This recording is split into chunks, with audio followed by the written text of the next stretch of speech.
Hey guys, it's Katie with S&B, and today we're going to install our cold air intake on the 17 to 19 Powerstroke 6.7. So before you begin, make sure your vehicle is turned off, the parking brake is set, and the engine has cooled down. So let's get started.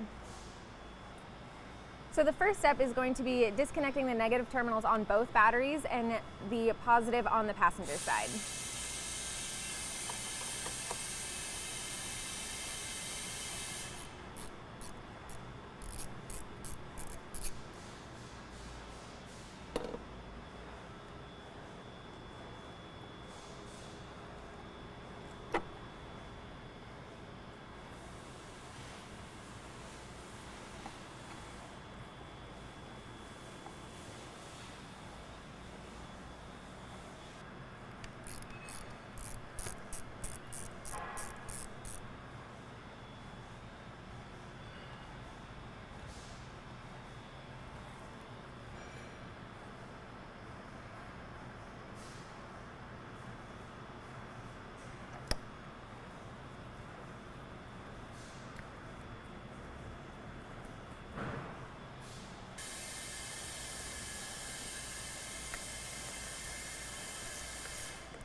So now we're going to remove this battery tie down, and then you're going to set the hardware to the side because you're going to reuse it.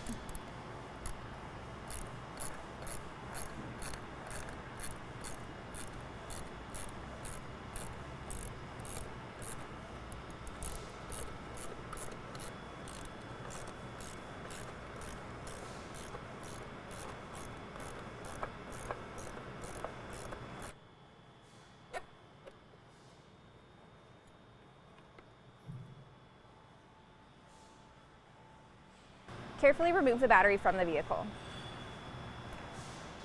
So you're going to disconnect the mass airflow sensor harness by pulling out on this red locking tab, pushing down, and then sliding out. Disconnect the hose that's connected to the stock intake tube. Now you're going to loosen these two hose clamps on the stock intake tube.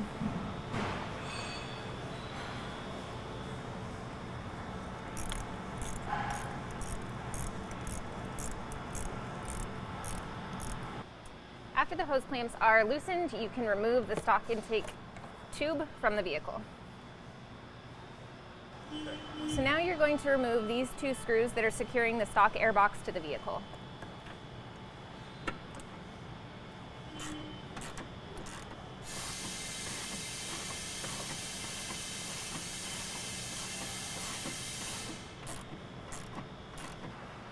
So using a panel popper, you're going to disconnect the mass airflow sensor harness from the back of the airbox.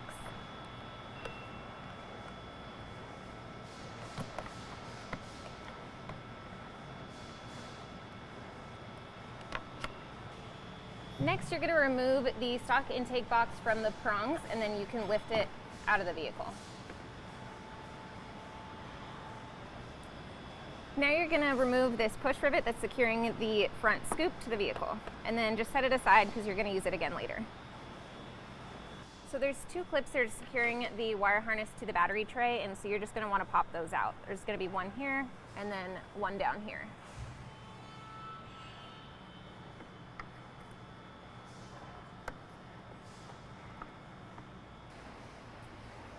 Some vehicles will have a harness attached to the back of the airbox. If yours does, just go ahead and remove those as well.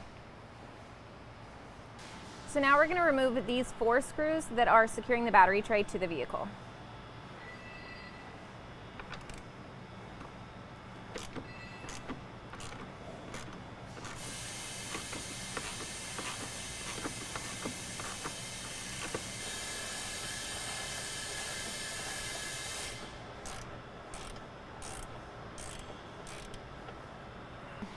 So save those 4 screws because you are going to use them later. Remove these 2 screws and then you can remove the bracket completely out of the vehicle.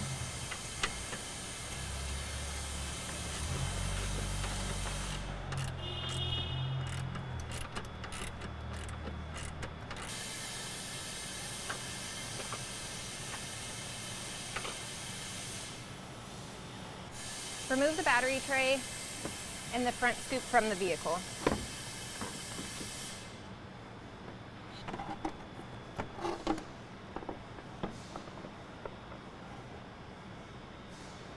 So next you're going to disconnect the AC line from this bracket, and then there's also going to be a rivet over here that you want to get out as well.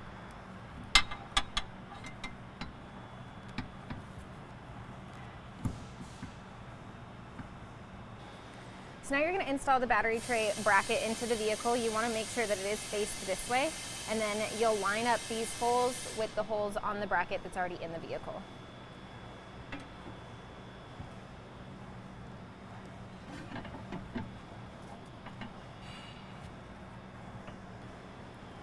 So take the hardware that you removed earlier and just loosely install it into the bracket, just a few turns. You just want to make sure that you keep the bracket aligned.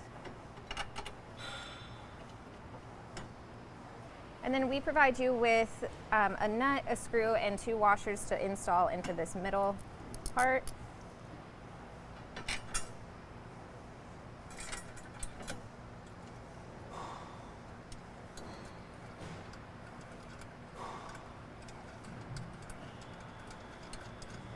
So now you're just going to push in the AC line and the other push rivet that you removed earlier to the side of our battery bracket.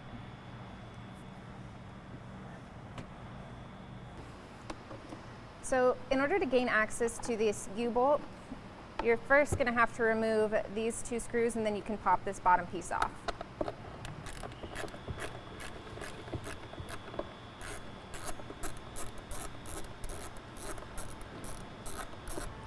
So now you're just going to push down on these 2 locking tabs to disengage the bottom part from the battery tray.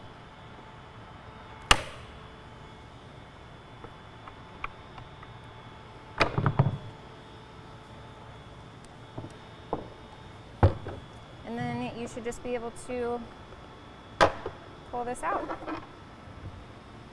Okay, so the U-bolt that you just removed, there are going to be 2 different lengths, so you're just going to make sure that the long side goes on the long side of the S&B battery tray box.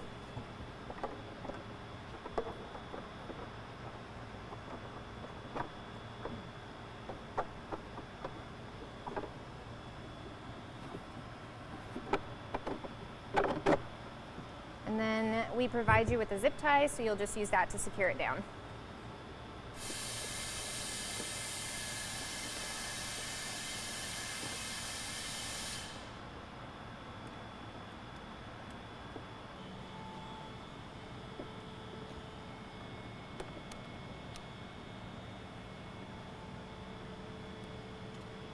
So now you're going to want to go over to the fender of your vehicle and identify whether or not you have just the primary or both the primary and secondary ground wires. We call this the primary because it's attached to the negative terminal. So now you're going to remove the bolt that's securing the primary to the vehicle, and again you want to make sure that you are removing the bolt that's attached to the negative terminal.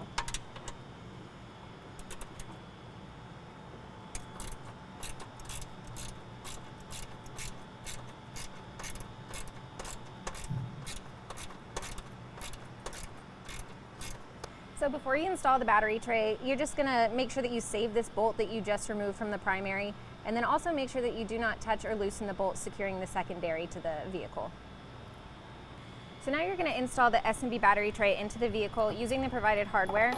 All of the screws are the same except for one long one, and that long one is going to be installed here.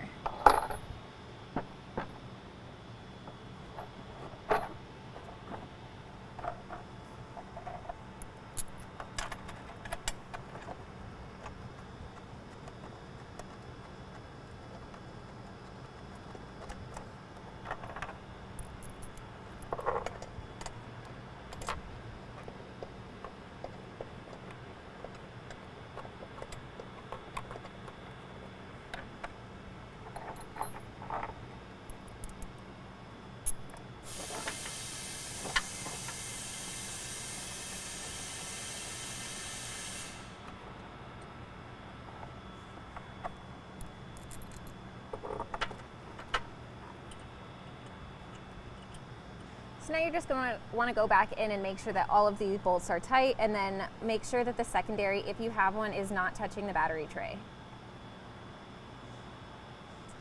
Now you're going to go back in and tighten down the center bolt on the battery tray bracket.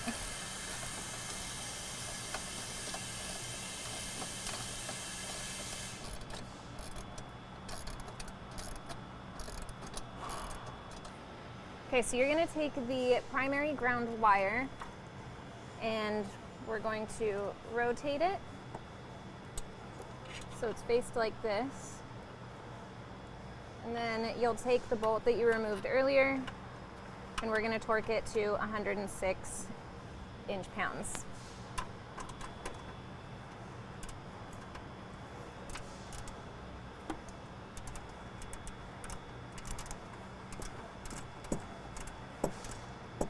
So now you're going to reinstall the battery into the vehicle. You want to make sure that the negative terminal is on the passenger side and the positive is closest to the engine bay. You also want to make sure that when you install it, the U-bolt is on the outside of the blanket.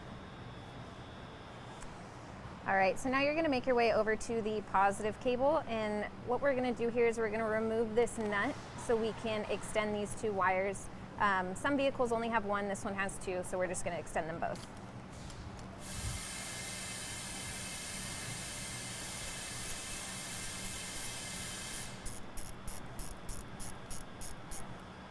And then make sure you save the nut because you are going to reuse it.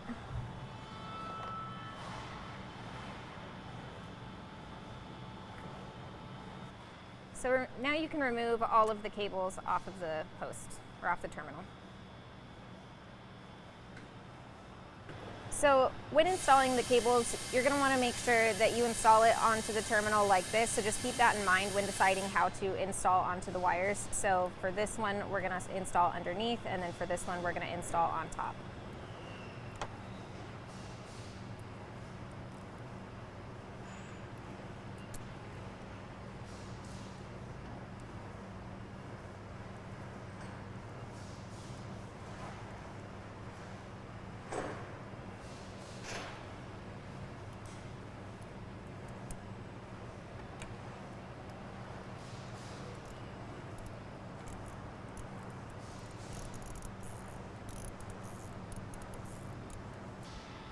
Okay, so after you have the extension installed, you'll want to make sure that it is torqued down to 88 pound-inches and it is straight. So after you have the extension installed and it is straight, you'll go ahead and slide the heat shrink over, and you'll want to make sure that this is in the middle. And then we're going to use a heat gun, just make sure that it's formed.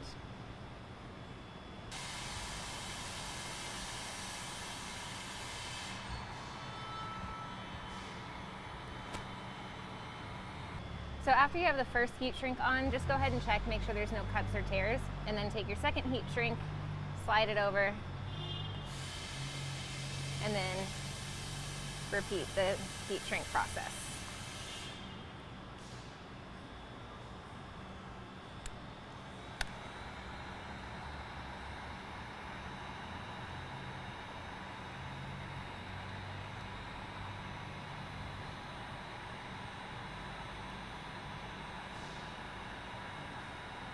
So after you have the second heat shrink on, again, just make sure that there's no tears and it is wrapped all the way around. And then you're going to take this fabric heat shrink and slide it all the way down.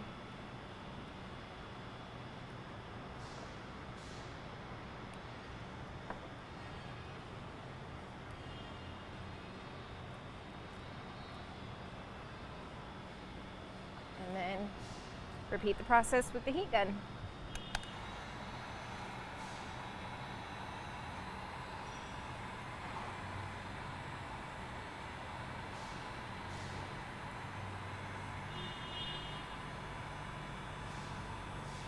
So this is what a completed positive extension should look like. And then if you have the second positive wire, you're just going to want to make sure that when you install this piece, that these are going to be back to back. And then you're just going to do the same process. All right, now you can install the extensions back onto the terminal, and then you're going to loosely install the nut that you removed earlier.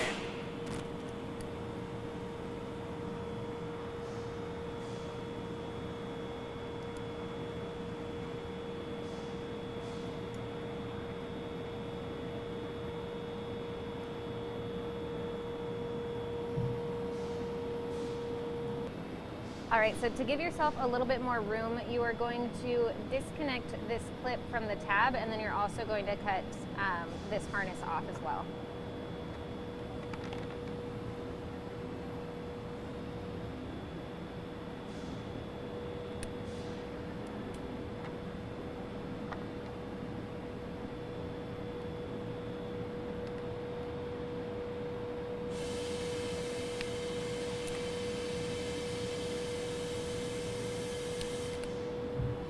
So you're going to loosely install the positive back on the terminal. You're not going to tighten it down yet, but what you want to do is temporarily install this, just so you get an idea of where the wires are going to be, because we're going to end up grouping them together just to keep them out of the way.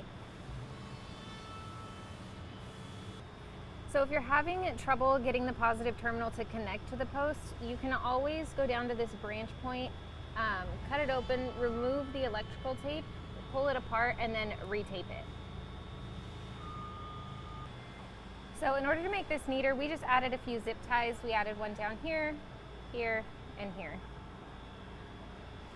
So now you're going to prep the S&D air box. You're going to install the foam and then the retainer and secure it down with the provided hardware.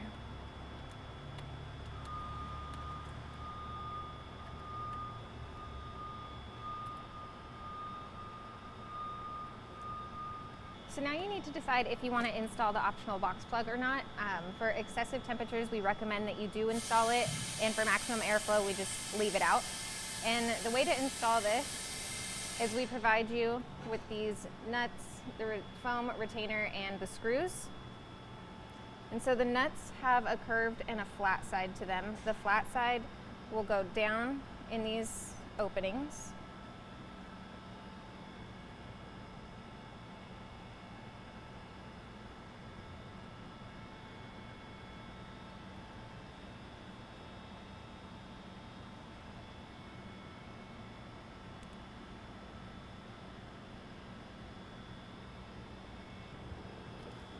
And then you can install the foam and the retainer just like you did on the airbox.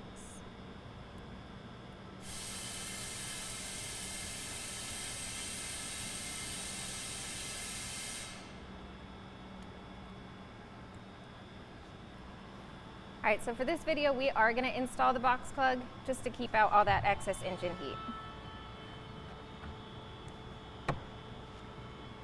So now we're going to install the front scoop and then secure it down using these rivets.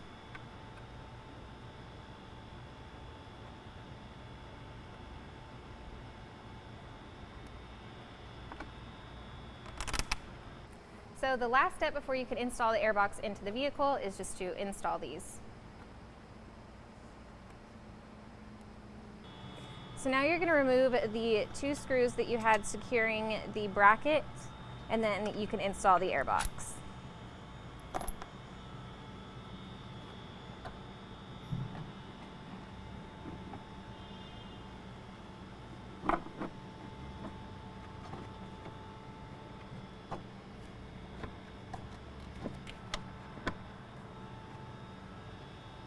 So now you're going to line up the 4 holes and then reinstall the factory hardware that you removed earlier.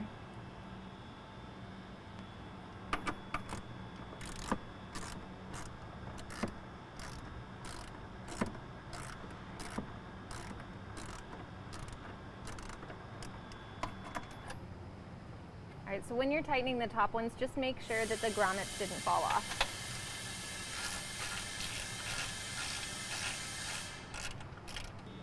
So to give yourself more room to install the intake tube, you're just going to gently push this back.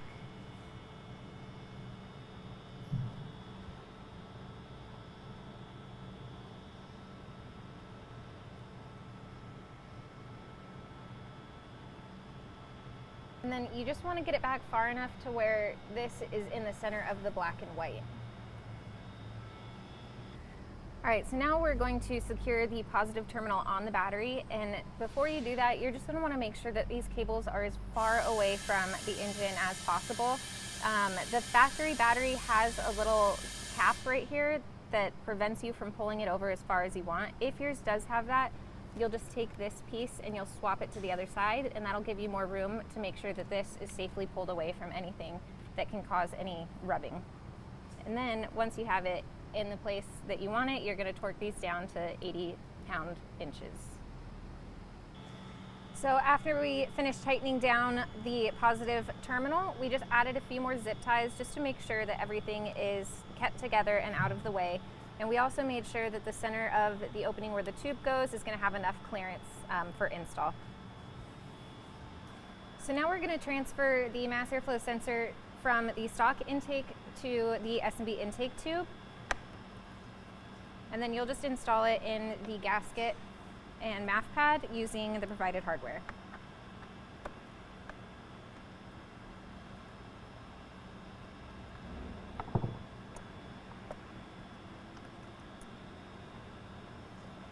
And then make sure when you install it, the forward FOMOCO is going to be facing where the intake tube is going to attach to the air filter.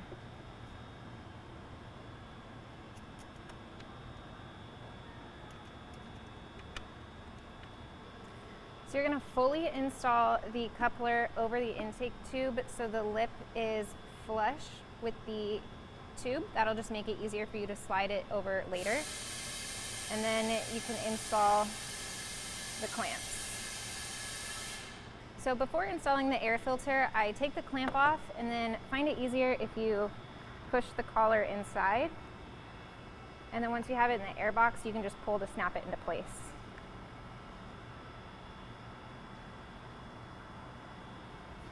Now you can just drop it in the air box and line it up.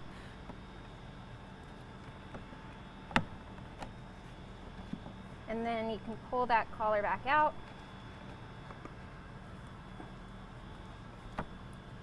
to snap it into place. We provided these zip ties that have the push-in rivet here. And there's an opening on the side of this air box. You can see where we already stuck in this zip tie. So you'll just want to insert it into the air box, and then we're going to wrap it around the wires and close off the zip tie.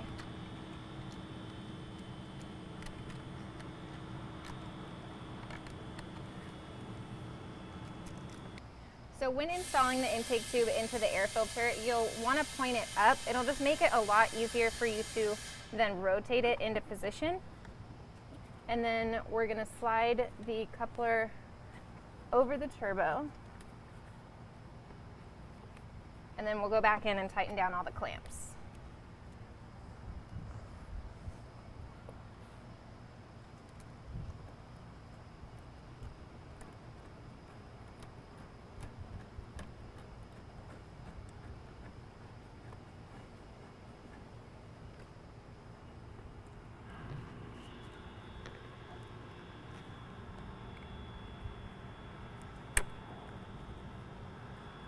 It's important to have the clamps in the spaces so they're not coming in contact with any of the hose lines or tubes or anything.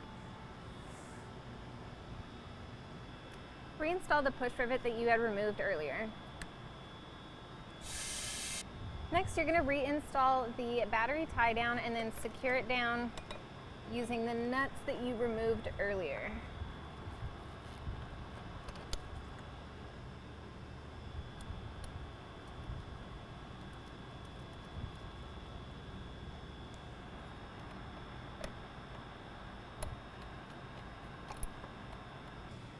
So we provide you with the mass airflow sensor extension harness. So you're just going to install that next and make sure that you secure both of the red locking tabs.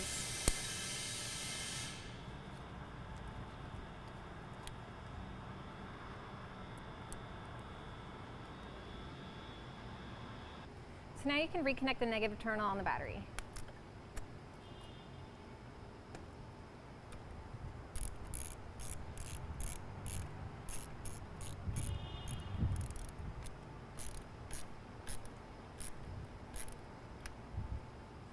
So because the extension harness has some length to it, you want to make sure that you do zip tie it just to secure it and make sure that it's not hitting any other engine components.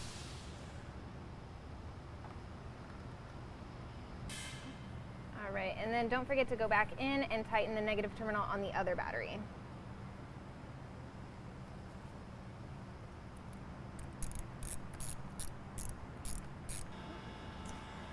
Remove the protective layer from both sides of the clear lid.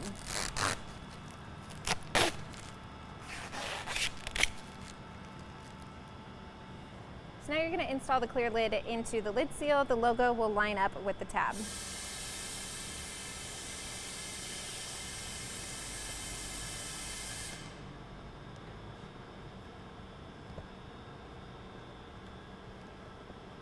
So when installing your snap-in lid, it is easiest to start with this curved side first and then work your way around until you get to the tab.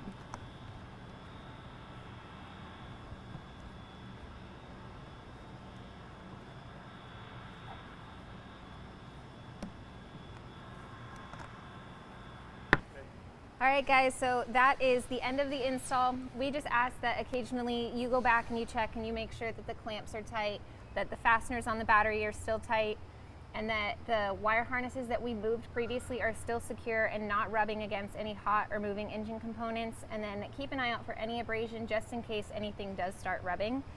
But if you have any questions or you just want to know more, you can always check it out on our website, and I'll see you next time.